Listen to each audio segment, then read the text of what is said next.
আনন্দ বাংলা, আমরা নিরপেক্ষ নই, মানুষ ও সমাজের পক্ষে। নিবেদন করছে আরপি ক্লাব প্রাইভেট লিমিটেড এবং Leo, a large EV and solar innovation. সহ নিবেদক বারডোয়ান ইউনিটেক টেকনিক্যাল ইনস্টিটিউট, যে দেয় চাকরি ও ভবিষ্যতের গ্যারান্টি। জেলা বিপর্যয় মোকাবেলা দপ্তর থেকে জানানো হয়, শেষ 24 ঘন্টায় ঝড় বৃষ্টিপাত হয়েছে 24.3 মিলিমিটার। সোমবার বিকেল পর্যন্ত 4টি ব্লক ক্ষতিগ্রস্ত হয়েছে, যেমন কেতুগ্রাম 1, কেতুগ্রাম 2, রায়না 2 এবং পূর্বস্থলী 2 ব্লক। এছাড়াও 31টি গ্রাম ক্ষতিগ্রস্ত হয়েছে, তাতে 216 জন মানুষ ক্ষতিগ্রস্ত হয়েছে বলে জানা গেছে এবং দুর্ভাগ্যজনকভাবে 2 জন মানুষ মারা যায় বিদ্যুৎপৃষ্ট হয়ে। পূর্ব বর্ধমান জেলায় একটি মাত্র পশু মারা গেছে বলে জানান জেলা বিপর্যয় মোকাবিলা দপ্তর। এছাড়াও জেলা জুড়ে 43টি বাড়ির অল্প বিস্তর ক্ষতি হয়েছে এবং 5টি বাড়ির পুরোপুরি ক্ষতি হয়েছে, সেগুলো রায়না 2 ব্লকে। ইতিমধ্যে ক্ষতিগ্রস্ত এলাকায় ত্রিপল সহ জামা কাপড় বিলি শুরু হয়েছে।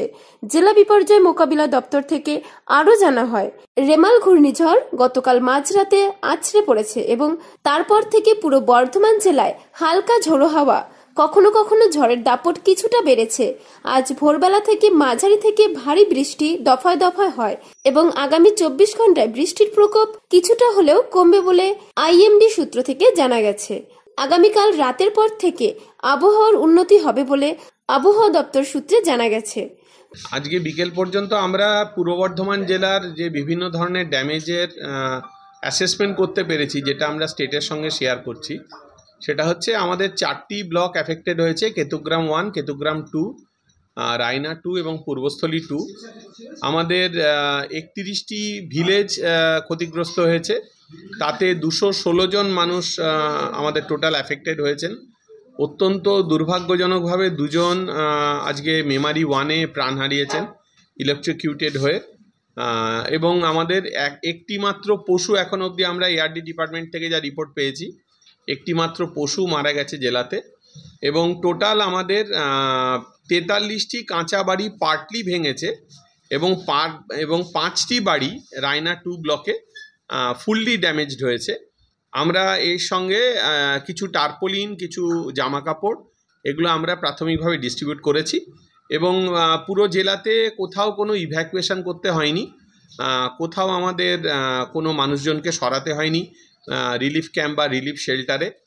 এবং এখনও পর্যন্ত কোনো মেজর ড্যামেজের কথা আমাদের কাছে আসেনি। আর অন্যান্য বিভিন্ন ডিপার্টমেন্ট তারা এখনও অ্যাসেসমেন্ট চালাচ্ছেন। হয়তো আগামীকাল গিয়ে আমরা এই ছবিটা আরেকটু পরিষ্কার পাবো যে আমাদের পুরো জেলাতে আরও কোনো ধরনের ক্ষয়ক্ষতি হয়েছে কিনা। বৃষ্টি কতক্ষণ চলবে? বৃষ্টি আমরা আইএমডির যে ফোরকাস্ট পেয়েছি, তাতে করে আমাদের এই রেমেলের শেষ অংশটা আরও ক্রমশ দুর্বল হয়ে যাচ্ছে এবং হয়তো আজকে মধ্যরাতের পর থেকে অবস্থা ভালো হতে আরম্ভ করবে। এবং পূর্ব বর্ধমানের যা আমাদের রেনফল প্যাটার্ন আছে এবং আমাদের যা ফোরকাস্ট আছে, তাতে কালকে বিকেলের পর থেকে হয়তো বৃষ্টিটা কমে গিয়ে আবহাওয়া আস্তে আস্তে ভালো হতে আরম্ভ করবে।